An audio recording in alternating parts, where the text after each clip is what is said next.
Video जो लेकर आया हूँ वो प्रागैतिहासिक काल से रिलेटेड होने वाले हैं। बहुत इंपॉर्टेंट क्वेश्चन को मैं यहाँ पे सेलेक्ट किया हूँ और बहुत ही इंपॉर्टेंट टिप्स भी यहाँ पे मैं दूंगा और इसको ट्रिक के माध्यम से हम जानेंगे किस प्रकार से हम लर्न करेंगे प्रागैतिहासिक काल के बारे में। इसके पहले मैं भारत के इतिहास का स्रोत जो है इसके पहला वीडियो मैं बनाया था, अगर आप लोग नहीं देखे होंगे तो वहाँ से आप लोग जाकर देख सकते हैं। तो यहाँ पे प्रागैतिहासिक काल का वीडियो मैं ये दूसरा लेकर आया हूँ। ठीक है, इसमें प्रागैतिहासिक काल में हमें क्या क्या पढ़ना है वो हम आपको बताते हैं। इसके पहले अभी तक हमारा चैनल सब्सक्राइब नहीं किए हैं तो ज़रूर सब्सक्राइब करें, बेल आइकन को दबाएं और ताकि आपको ऐसे लेटेस्ट वीडियो मिलती रहे। तो चलिए शुरू करते हैं। इसमें जो है पूरा मैं कवर करूंगा, पूरा पाषाण काल, मध्य पाषाण काल, नवपाषाण काल, तीन पॉइंट इसमें हमें पढ़ना है कि ये जो है तीन पॉइंट को हम इसमें कवर करेंगे। पहला पूरा पाषाण काल।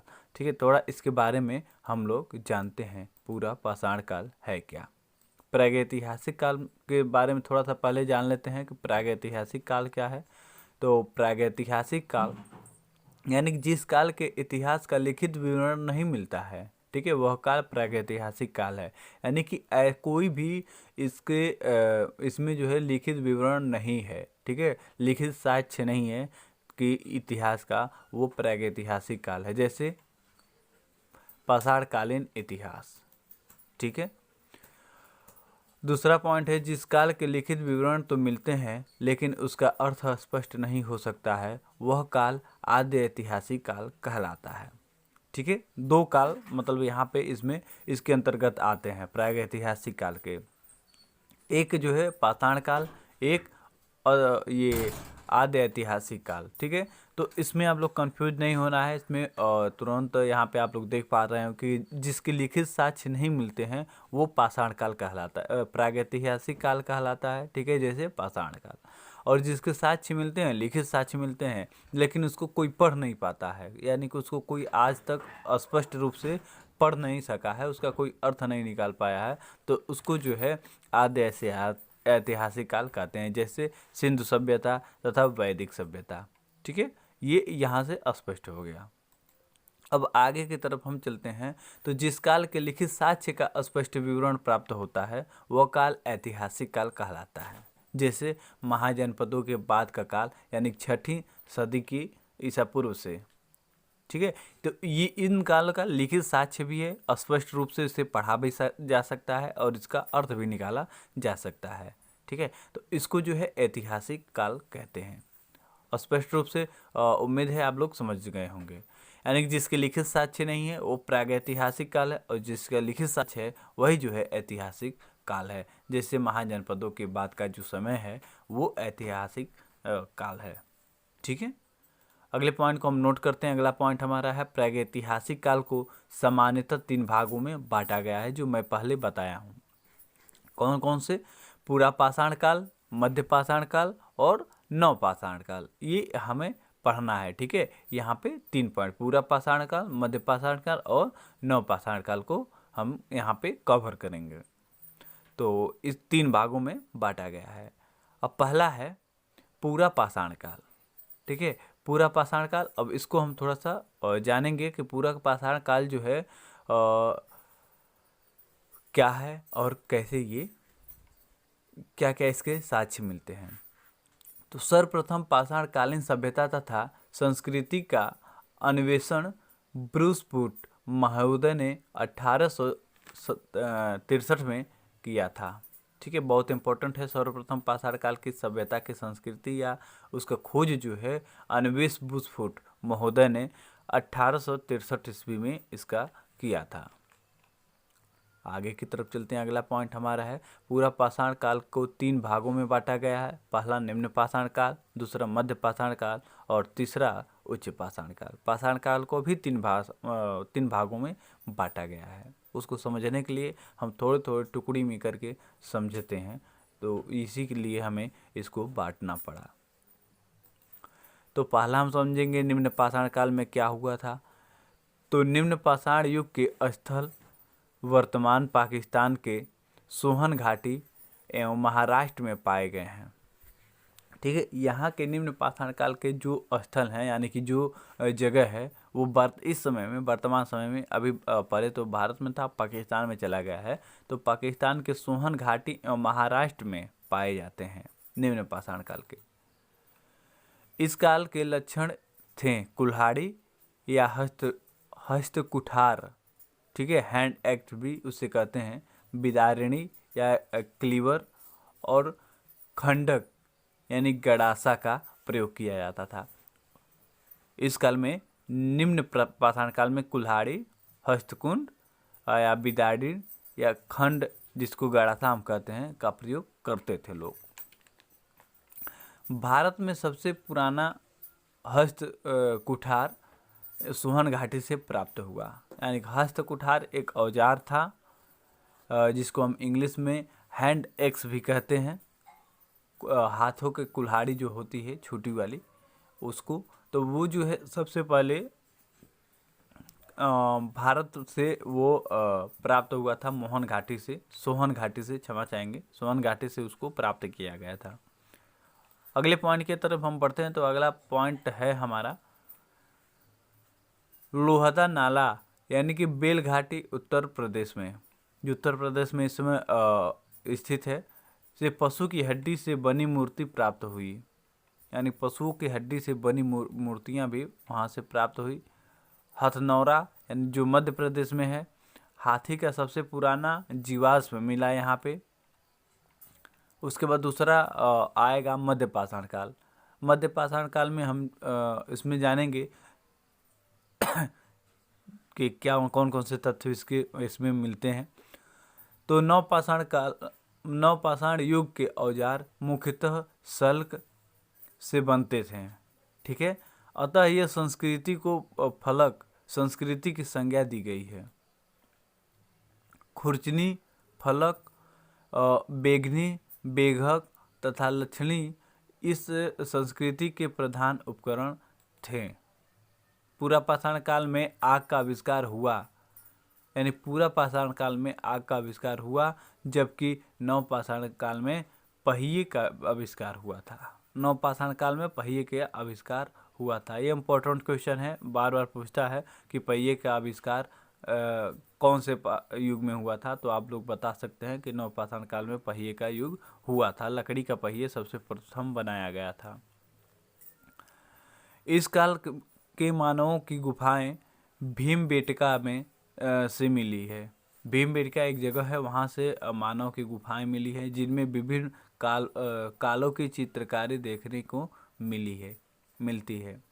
तीसरा आते हैं उच्च पाषाण काल। उच्च पाषाण काल में हम देखते हैं कि क्या यहाँ पे तथ्य मिलते हैं। उच्च पाषाण कालीन चित्रों में भैंसे, हाथी, बाघ, गैंडे तथा सूअर के चित्र प्रमुख हैं। यानी उच्च पाषाण काल में इन सारे जानवरों का चित्र देखने को मिला है। भीमबेटका गुफा की खोज 1958 में B.S. बाकड़कर ने की थी। यानी कि भीमबेटका गुफाएं जो है इसकी खोज 1995 में यानी 1958 में हुआ था और B.S. बाकड़ ने किया था। ठीक है, यहाँ पूरा पाषाण काल है, 3 श्रेणियों में बांटा गया है। यहाँ पे क्षेत्र जहाँ से औजार पाए गए हैं, यानी कि ऐसा जगह का नाम बताया गया है कि जहाँ से औजार पाए गए हैं। तो निम्न पाषाण युग में जो है सोन घाटी जो पाकिस्तान में है, बेल घाटी जो मिर्ज़ापुर उत्तर प्रदेश में है। ठीक है, यहाँ से औजार पाए गए। मध्य पाषाण काल में सोन घाटी से पाए गए थे, बेल घाटी से, नर्मदा घाटी से और तुंगभद्रा घाटी से यहाँ से औजार पाए गए मध्य पाषाण में। और उत्तर पाषाण में पाषाण युग में बेल घाटी से तो पाए ही गए थे, छोटा नागपुर से, नागपुर पठार के स्थानों से पाए गए थे औजार। मध्य भारत से पाए गए थे, नागपुर से, गुजरात से, महाराष्ट्र, कर्नाटक से और आंध्र प्रदेश से यहाँ से जो है औजार पाए गए थे। चलिए अब जानते हैं दूसरा मध्य पाषाण काल। मध्य पाषाण काल क्या है? ये 10,000 से लेकर 4,000 ईसा पूर्व तक ये आया। यह काल पूरा पाषाण काल का नव पाषाण काल दोनों की समृद्ध विशेषताओं का प्रदर्शन है। यानी कि यह पाषाण काल जो है पूरा पाषाण काल और नवपाषाण काल का दोनों का जो है मिक्सर है। इस काल के लोग शिकार करके मछलियां पकड़कर तथा खाद्य वस्तुओं बटोरकर पेट भरते थे। यानी कि मध्य काल में लोग मछलियों का शिकार करने लगे, मछली पकड़कर खाने लगे, ठीक है, और कुछ खाद्य पदार्थें जो है उसको इकट्ठे करके खाने लगे, यानी बटोर के। मध्य पाषाण काल में पाषाण के लघु उपकरण बनाए जाते थे। भारत में सबसे पहला लघु पाषाण उपकरण 1867 ईस्वी में विघ्न क्षेत्र में C.L. काइल्स द्वारा खोजा गया। बहुत इंपॉर्टेंट है। अगला पॉइंट है प्रमुख मध्य पाषाण कालीन उपकरण है इगधर, फलक, बेगनी, अर्धचंद्राकार, समलंब इत्यादि प्रमुख औजार मिले।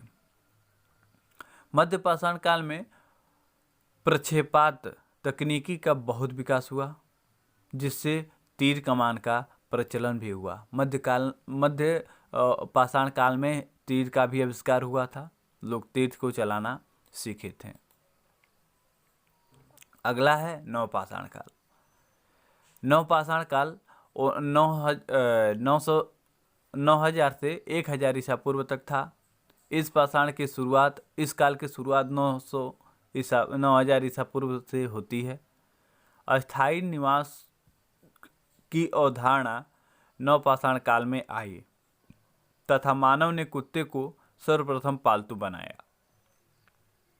नवपाषाण काल में ही मानव कुत्ते पालना शुरू कर दिया था। इस काल के लोग पालिशदार पत्थर के औजार और हथियार का प्रयोग करते थे। यानी कि अब जो हथियार बनने लगे वो पत्थरों के बनने लगे। नवपाषाण की प्रमुख विशेषताएं थी कृषि का आरंभ, गर्त आवास, आग का आविष्कार, मानव शव के साथ कुत्ता दफनाना, बड़ी मात्रा में अस्तित्व के औजार, पोत निर्माण, ऊन के साक्ष्य, अस्थायी जीवन एवं समाज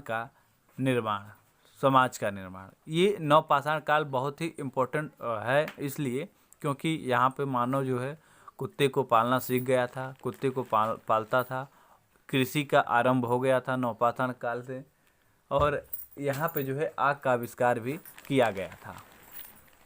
लोग यहाँ पे आप देख पा रहे होंगे कि मानव के साथ साथ कुत्ते को भी दफनाने का एक प्रचलन बना था वहाँ पे नवपाषाण युग में, कुत्तों को भी। तो हमारा नवपाषाण काल बहुत ही इम्पोर्टेंट था, क्योंकि यहाँ पे जो है बहुत अनेकों साक्ष्य मिलते हैं नवपाषाण काल के।